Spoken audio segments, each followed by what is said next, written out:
know we can take on the challenge of my individual Cabernet poached pear strudels with walnuts. But before we get to actually assembling the strudel, I have to poach the pears. I've got 4 Bartlett pears here that have been peeled, cut in half, and cored. And I'll start by making the poaching liquid. That way I can get it heated. And it takes a full bottle, so 3 cups of red wine. And I've opted for a Cabernet red wine. Cabernet is a deeper, richer red wine, and it really suits poaching.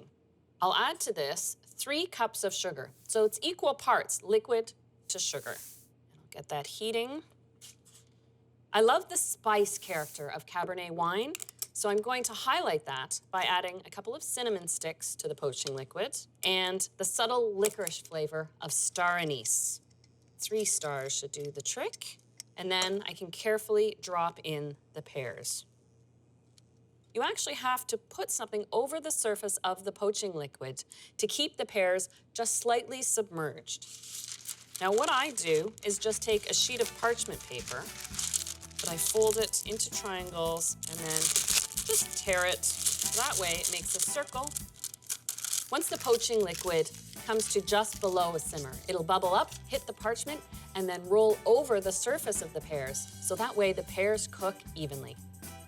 The poaching time for pears does vary depending on the variety of pear and the ripeness, so I just use a fork to test. When it yields easily, then I know the pears are done.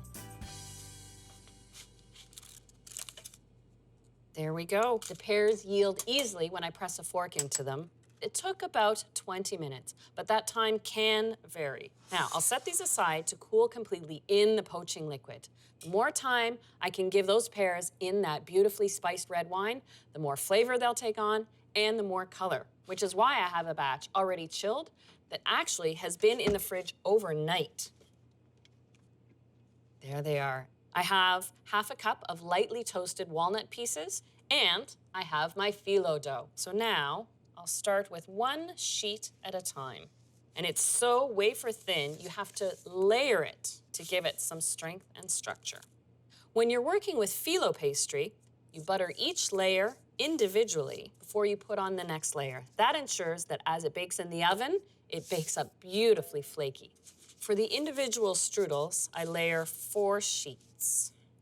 And even the top layer gets a brush with butter.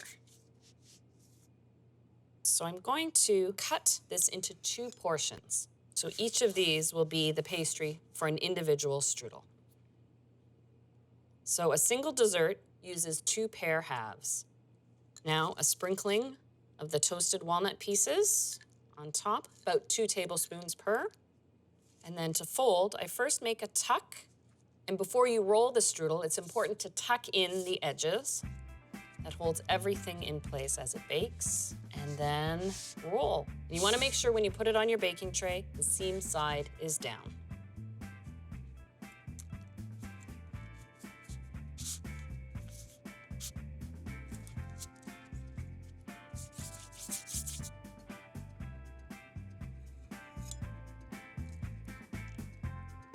And there we go. 4 individual strudels, and just like the caramel apple version I made earlier with the puff pastry, you want to brush the top of your phyllo pastry with an egg wash to promote that browning. And then for a little added crunch, I'm just gonna take a couple tablespoons of sugar and mix in just a touch of ground cinnamon, about a 1/4 teaspoon. Now, just like the puff pastry version, phyllo likes a hot oven. This time 375, and it only takes 20 minutes. Remember, those pears are cooked, so we're just trying to toast up the lovely flaky layers of the phyllo pastry.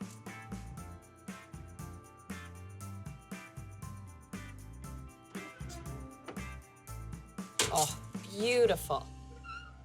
And while these are baking, you can smell the spices, the star anise and the cinnamon in there. I'm gonna let this cool for just a minute.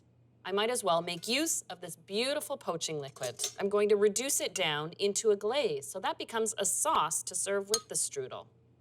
I'll just reduce down a single portion, and I'll let this cook down over high heat until it becomes thick, just like syrup.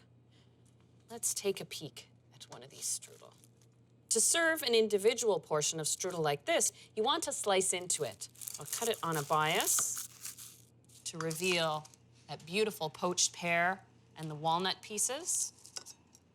I'll just prop this on the other slice.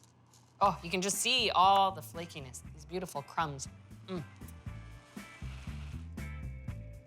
You can tell when your glaze is almost done because the bubbles get bigger and thicker. And look at the intensity of the color. Complements the strudel beautifully.